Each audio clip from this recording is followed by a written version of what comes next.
Hello, it's Floris, Gierman, and I'm super stoked because today I'm going to be interviewing Mark Allen.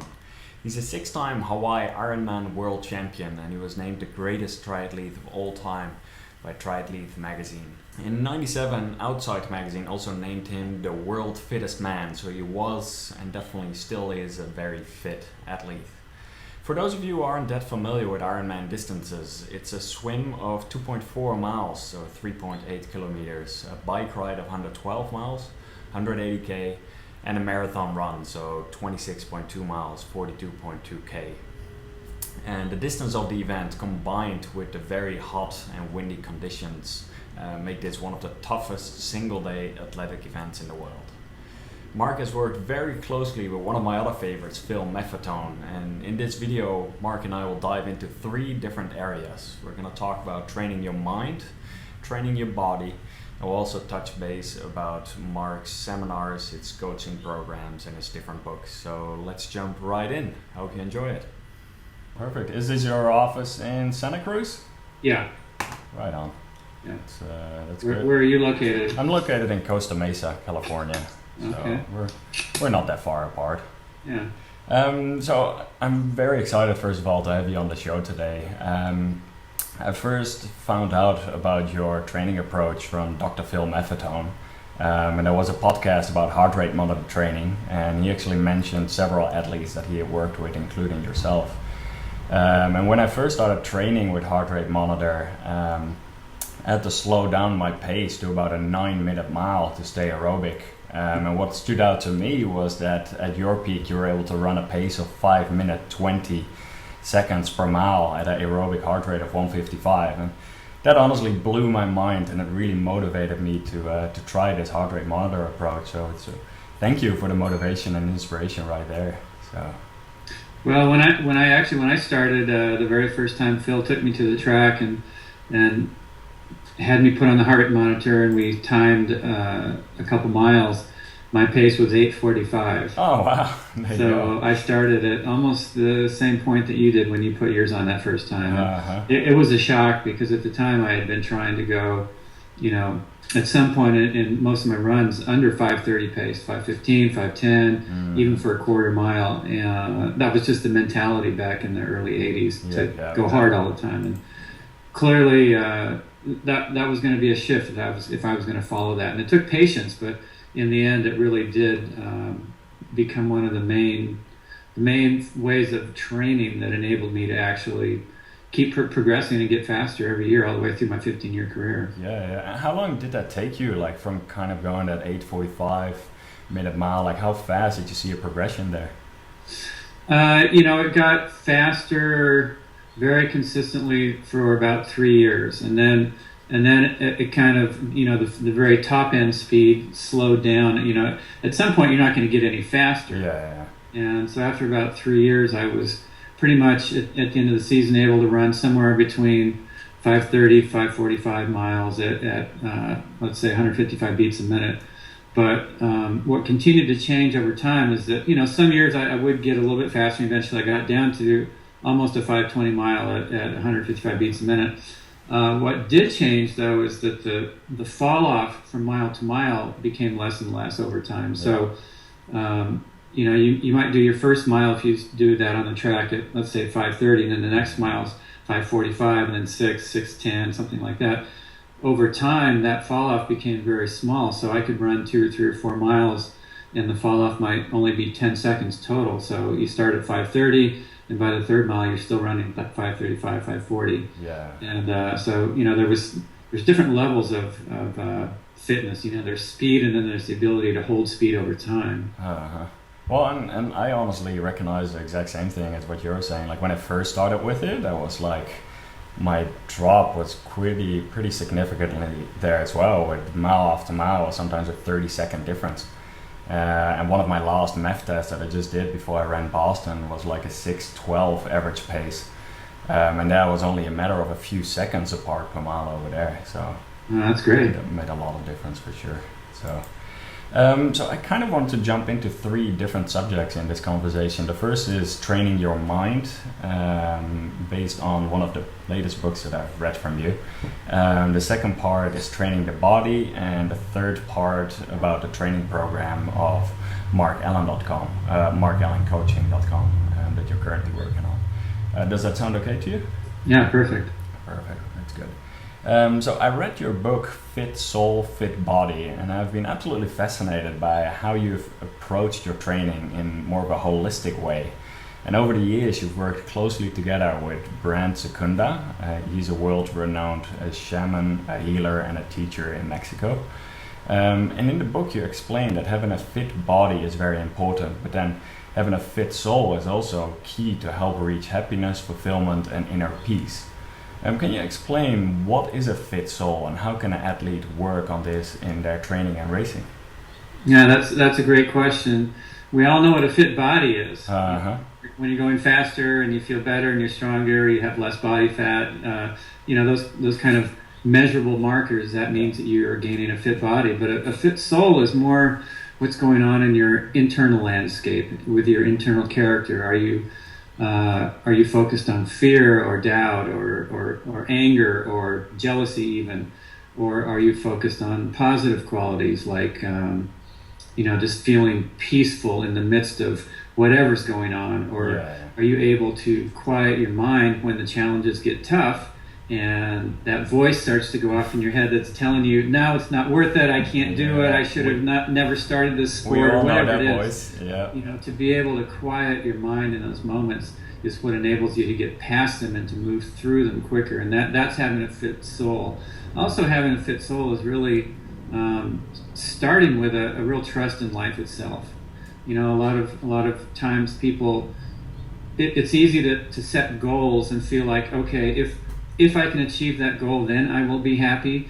If I can win an Ironman, then my life will be worth living. Yeah. And in 1989, that was the first year that I made a connection with Brand Secunda.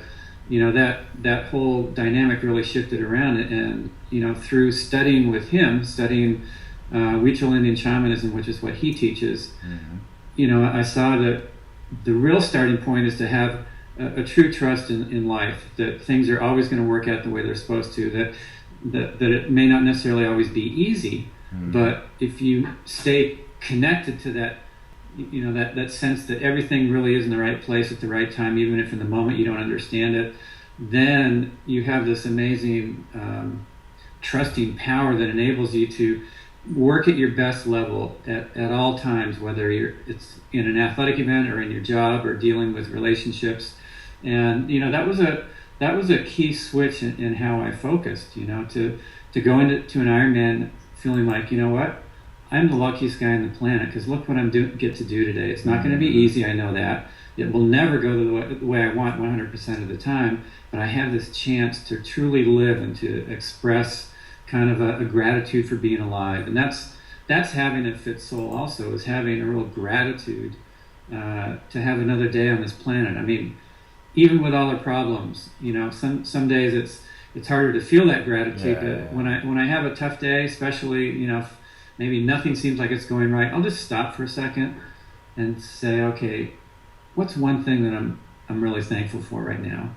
And that totally shifts your focus and your mindset, and all of a sudden it feels like you're able to grasp the answers of how to manage all of the things going on. And that's really important in an endurance event like an Ironman, because there's 1,000 moments where you want to quit.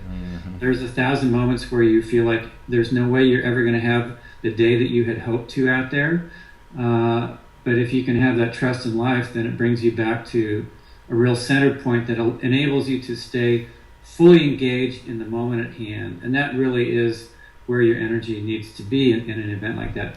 Take that next step, take that next pedal stroke, get to that next aid station, look around and see this amazing place in nature that you're able to compete in this event. And that's another element of having a fit soul, is to get outside, look around, see the flowers, see the trees, smell the air, see the sunrise, see a sunset, swim in the ocean, run on a trail and look around and feel that gratitude. And that's a lot of what Brant taught me to do.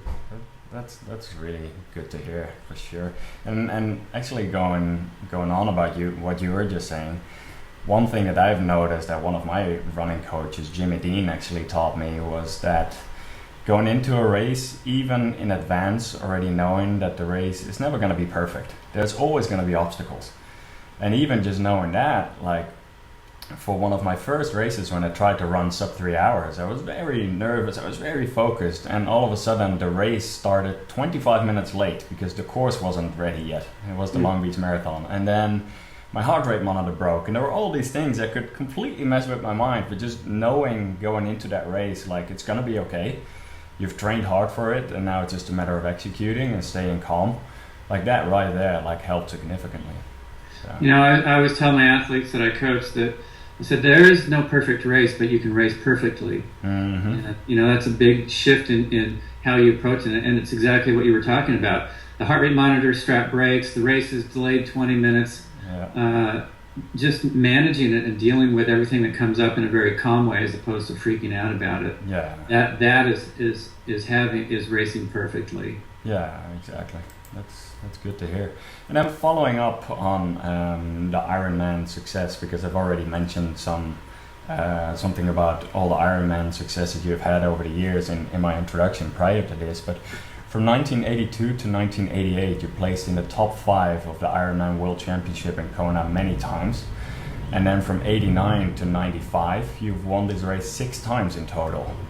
How were you able to get the strength and motivation to keep trying to win this race, even after year you came in 2nd, 3rd, 4th place? You know, in those first 6 years that I did Ironman, I was trying to win, clearly. And I kept going back because I felt like I had the potential to win, but eventually that focus changed to just trying to have my best race. I thought, you know what, I've gotten 2nd, I've gotten 3rd, I've finished in 5th. I've been in the lead early, I've been in the lead in the middle of the race, I've been in the lead up toward the very end, but I've never been able to put it together and come across the finish line at first. But more importantly, I felt like I had fallen apart toward the end of every one of those Ironmans, and there was just this desire inside to go back until I actually had my best race. Yeah. And that was really my focus in 1989, in my 7th Ironman, was to go there and this time just see if I could pace it correctly, that I could prepare correctly, so that I could go there and have a little bit more of a peaceful mindset in the event, to deal with and manage the difficult moments a little easier, a little smoother, and just see if I could have a really steady race all the way through. And that ended up being one of the most amazing Ironmans in my career. And I ended up racing side by side with Dave Scott up until hour 8, and then was able to pull away on the last uphill. And more importantly, there was a moment in the race where Dave, on the marathon, we were about halfway through it. He dropped his pace down to a 6-minute mile. That is unbelievable after all that. And I kept waiting for him to back off, and I realized he's not going to back off. He's going to hold 6-minute pace. So you had to. Closing 13 miles of this marathon, and it completely blew my mind because nobody had done that before. And not at that temperature either, and that distance into the race.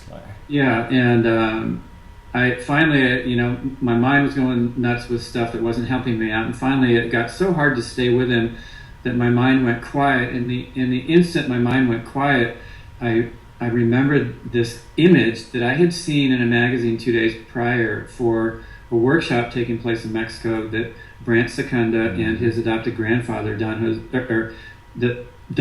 Brant Secunda, who was the adopted grandson of another shaman, Don Jose Matsuo, were going to be giving in Mexico. And in the ad, they both had photos, and they had this look on their face that was very peaceful and powerful, sort of like that sense of you're happy just to be alive.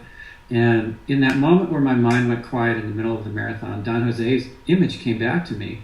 And it was like I was just seeing him right there with me. And I got this just surge of strength because I was thinking, you know what, that old guy doesn't need to win an Ironman to feel good about his life. He is happy just to be alive. And suddenly, I looked around, and I was with Dave Scott. He was the best guy in the world in '89. He'd won the race 6 times. Nobody else was giving the guy a run for his money.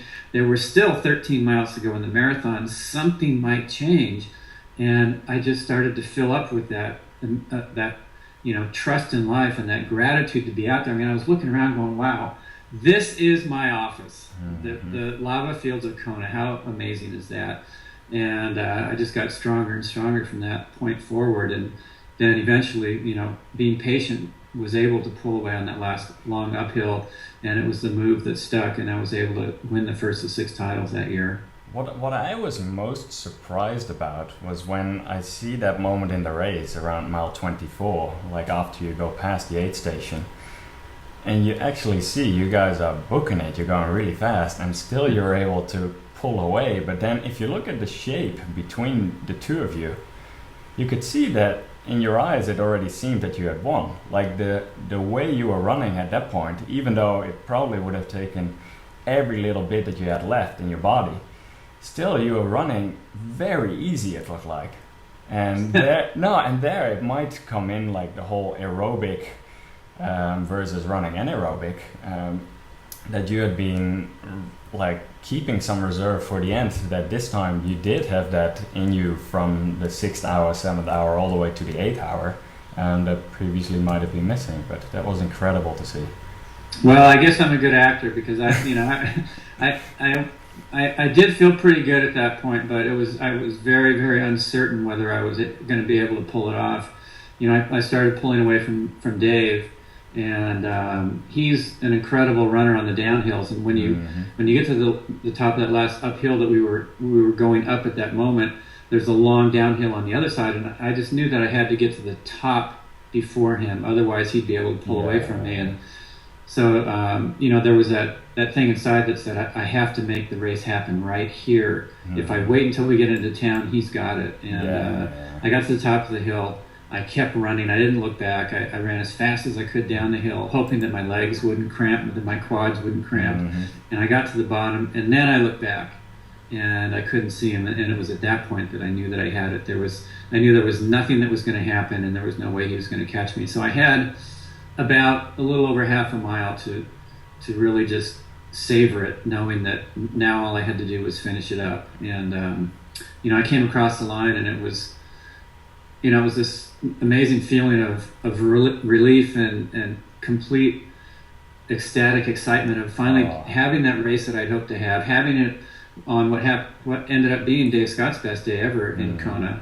He broke his previous world's record by almost 18 minutes. Yeah, that was crazy. And the difference in our times is 58 seconds. And, I won, he was second, but the real story of the day is what we were able to accomplish together. We pushed each other to this level that nobody had ever done before. Prior to that, it seemed like Dave Scott was racing and everybody else was surviving. And 1989 showed that, no, you can have competitors racing each other to the very end of that event. And it changed the mindset of how that race was approached. Yeah. So quieting the mind was a good thing in that race. Absolutely. Yeah, that's great. Personally, I've been meditating for about 3 months now, and I've noticed many benefits in both my performance, but also just in my personal life, with reduced stress and increased attention and really more living in the now. My question to you, do you meditate? And if so, what form of meditation works well for you? Well, in Huichol shamanism, they don't use the word meditate, but one of the main things that in that tradition you're trying to develop is the ability to quiet your mind. And so at any point of the day, in anything that you're doing, you can try to find that quiet place.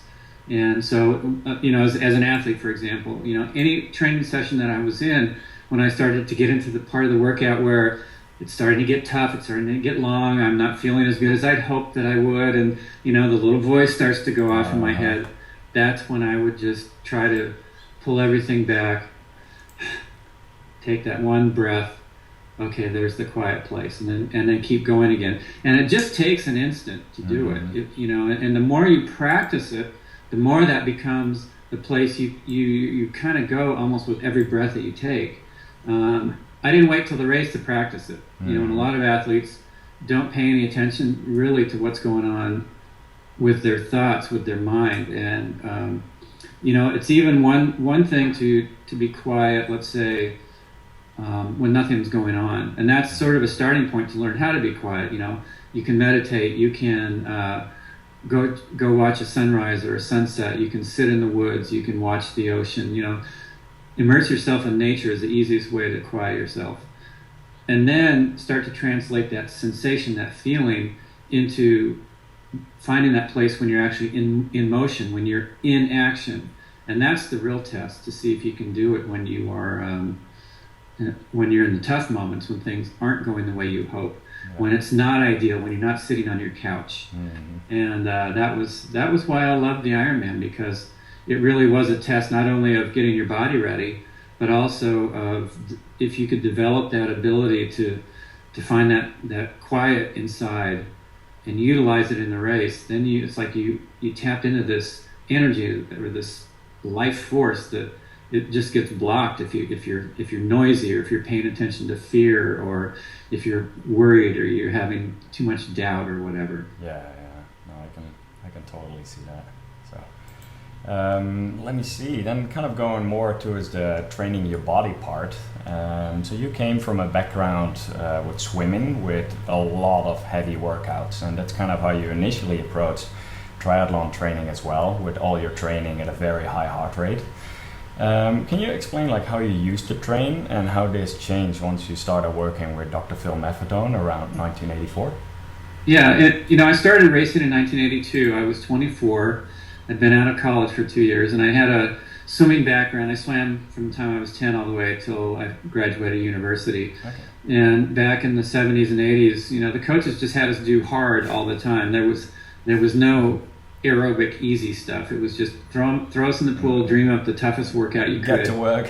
Yeah, and go as hard as you could, and somebody's going to do well off it better than others. But I was very disciplined, and I actually did really lousy off of it because I just went too hard all the time. But that was my framework of how I thought you had to train for everything. And so when I started training for triathlon in '82, I did hard bikes all the time. I did hard runs all the time. And, sometimes I did have good results in the races because you get a certain type of fitness out of that. Yeah. But long term, it was burning me out. And I was starting to get some sort of little minor injury things that, I'd have to take a few days off. And after almost every race, I'd end up getting sick. And then when I finally met Phil and was introduced to that concept of developing that aerobic system, the fat burning system, which is low stress on the body as opposed to anaerobic high stress. All of a sudden I saw that my workouts were more steady, and then my race results were more steady, and it took less time to recover after the races were done, and it just clicked. And it probably was more pleasant as well then, right?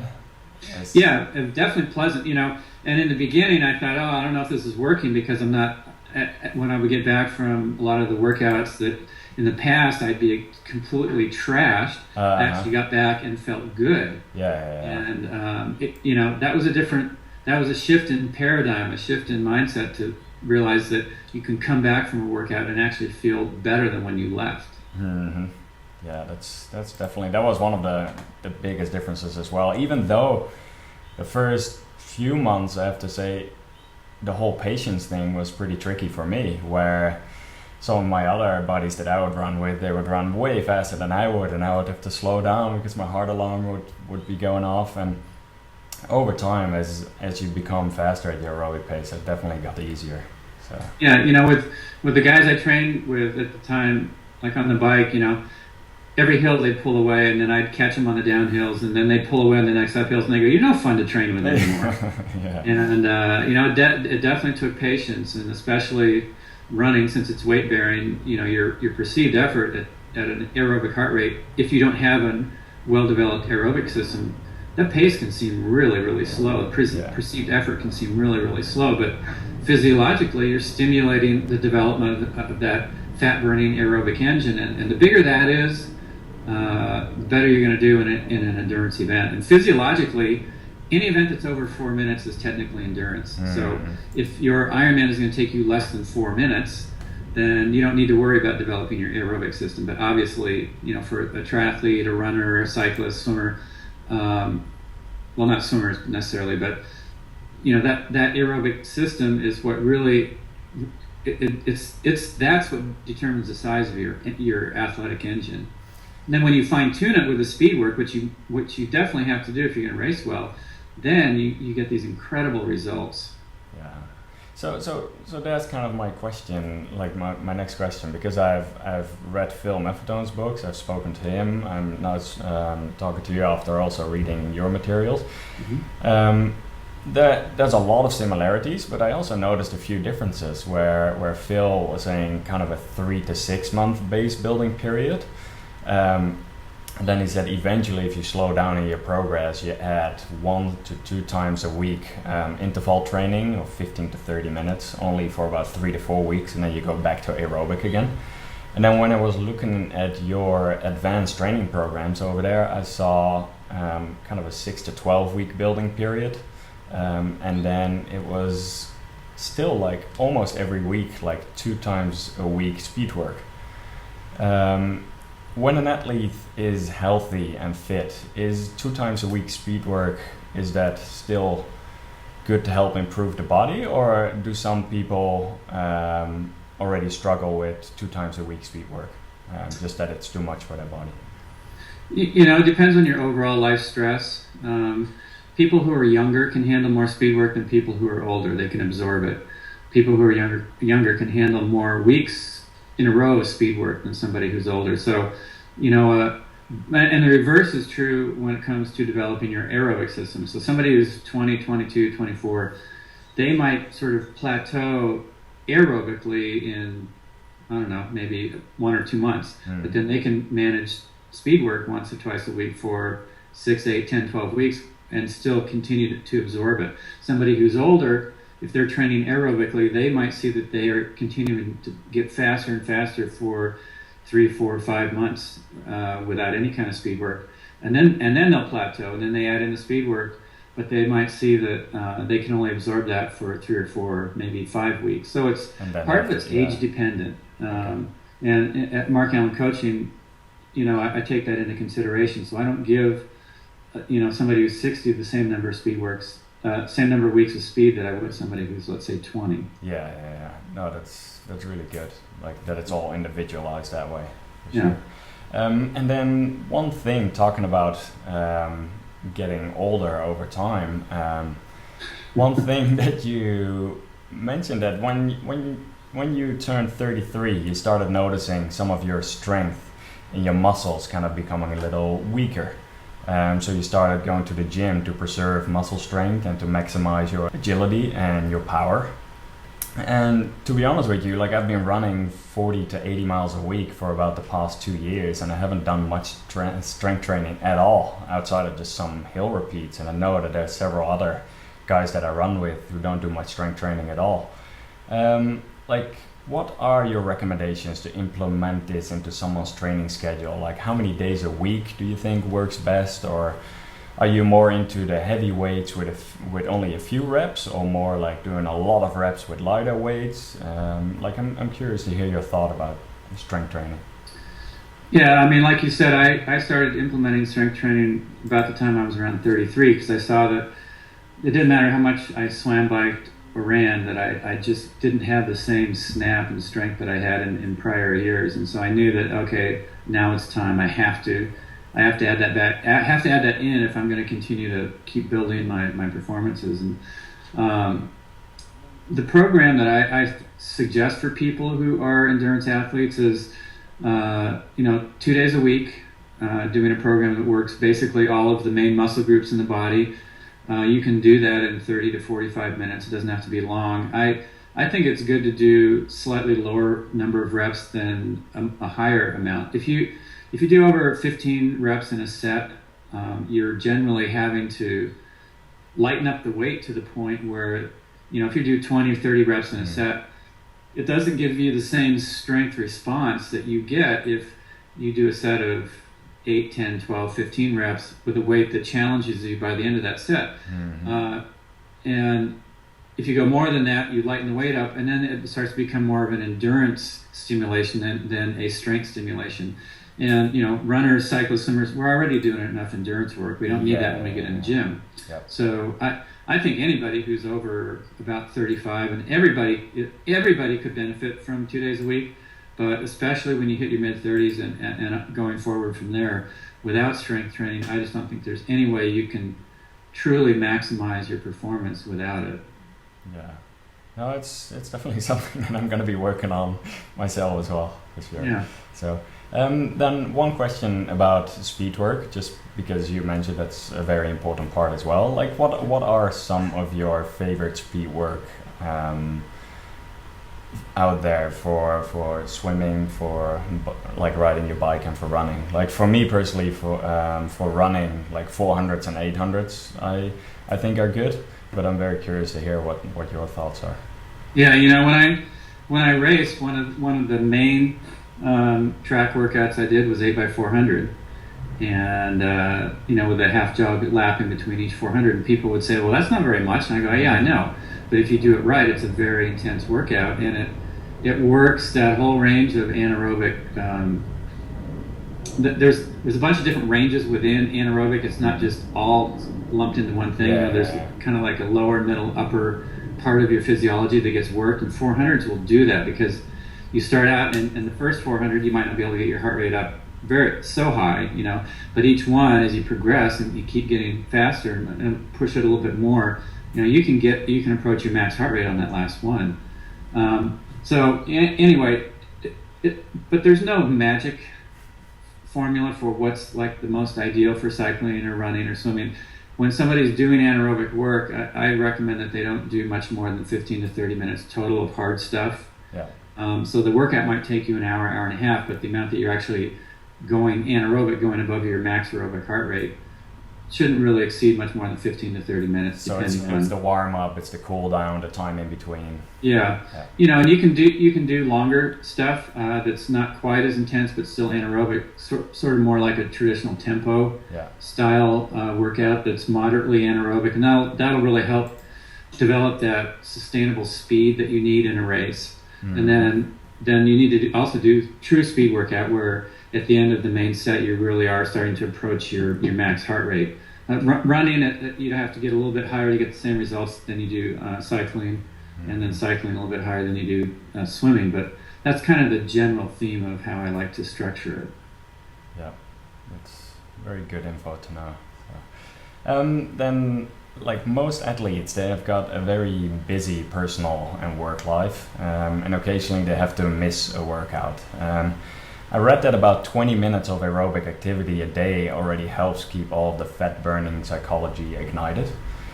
For competitive athletes, do you feel that spreading out their workouts over 6 to 7 days is better than trying to fit everything in just 4 or 5 longer days? Or would you say 4 or 5 days, if that works best for you, that could work as well? Well, that's a good question. There's the key workout each week for a triathlete or a runner is going to be your long endurance workout, whatever your long run, your long bike, your long swim. Mm-hmm. That's what builds about 80% of what you're going to need for the race. You get that in that one workout, and then the second workout that's really key or critical is going to be that workout that's a little bit faster paced, and eventually when you're moving into your speed set part of the phase of your training, that'll transition into being your speed session. Mm-hmm. And then there's a third workout that I think is very key. Is going to be your 2 strength sessions each week. Yeah. So anything you do above and beyond that, if you do some medium length rides, medium length runs, some recovery stuff, anything extra is only going to be beneficial if it's not pushing your body over the edge, as far as if you are needing more recovery and you're still going out and working out and you're getting really tired, you have a job and you're getting up early too many days out of the week to try and squeeze these workouts in, they're not doing you any good. And so you have to kind of look at the benefit of the training versus the stress that it's putting on your body, mm-hmm. or the stress it's putting on your family and your work and your schedule, and figure that all in and ask yourself, is it really going to do anything for me, or is it just going to exhaust me even more?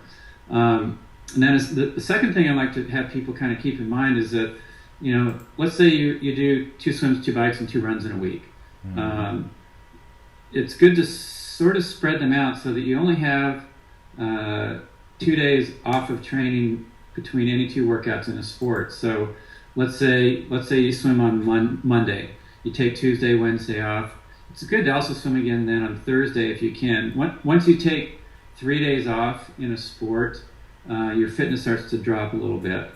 So if you can fit in a workout, even if it is a 20, 30-minute short session on that third day, then it will help keep all of that sport-specific physiology active and going. So that's something else to kind of keep in mind when you structure your weeks. Yeah. And those are 3 different types of fitness then? Yeah. Yeah, okay. So, right on.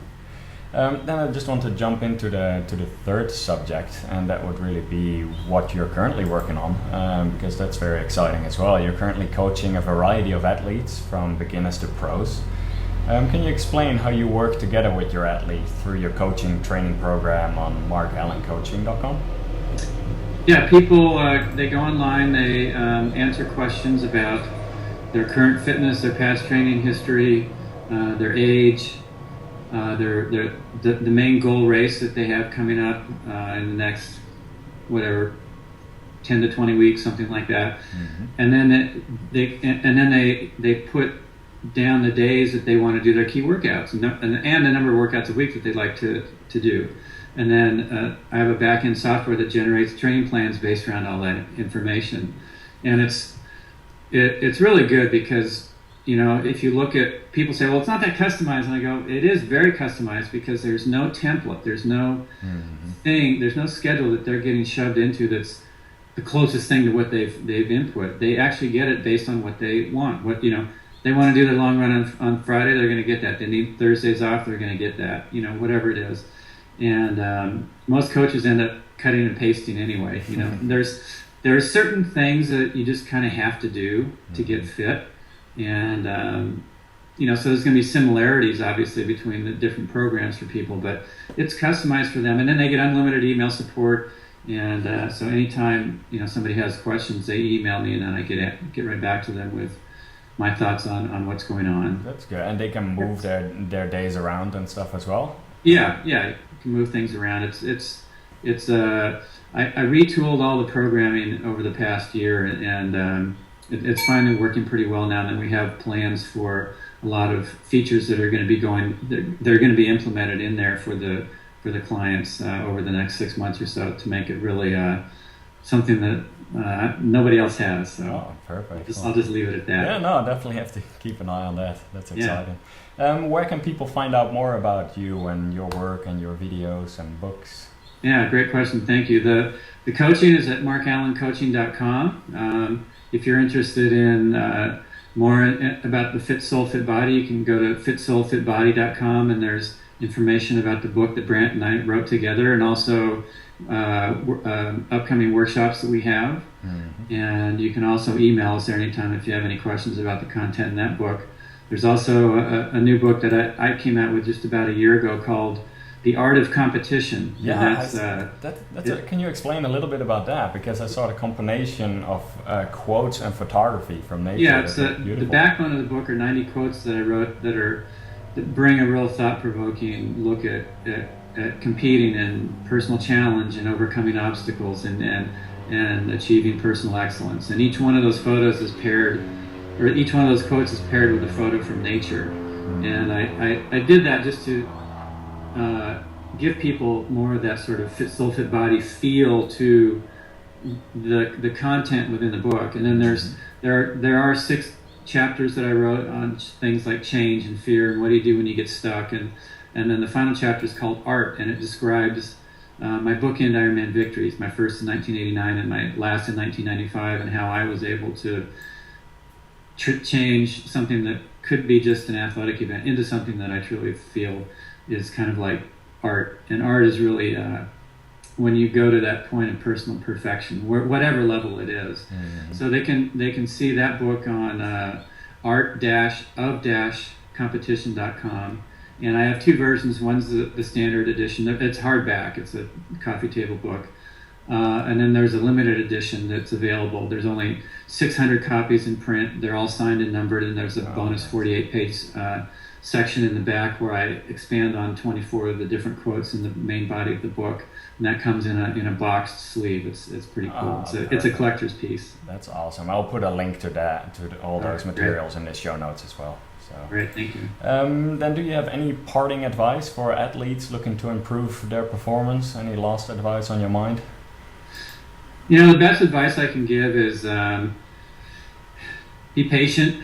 Give yourself a timeline that's realistic. Everything nowadays is happening at the speed of Twitter, and our genetics were set up thousands of years ago, and so our bodies change gradually and slowly over time. But when we create those slow changes, those are the significant changes, whether it's fitness or how we approach the world or our mindset.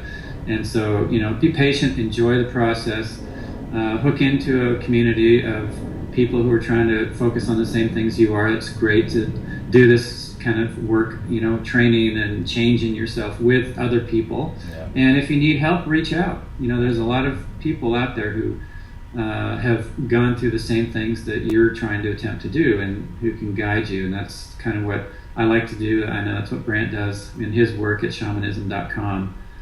He has retreats all over the world. We actually just taught a Fit Soul Fit Body retreat at Kripalu Institute in Massachusetts last weekend. Oh, nice. How did that go? It was really great. We ran with the people. Brant did ceremonies. We discussed the 9 keys that are in our book, and a lot of people came that they had no idea what to expect, and went away with a smile on their face. So that's great. Good. Perfect. Well, thank you so much for taking the time. This was very helpful, and I know that the readers from my website will really enjoy it as well.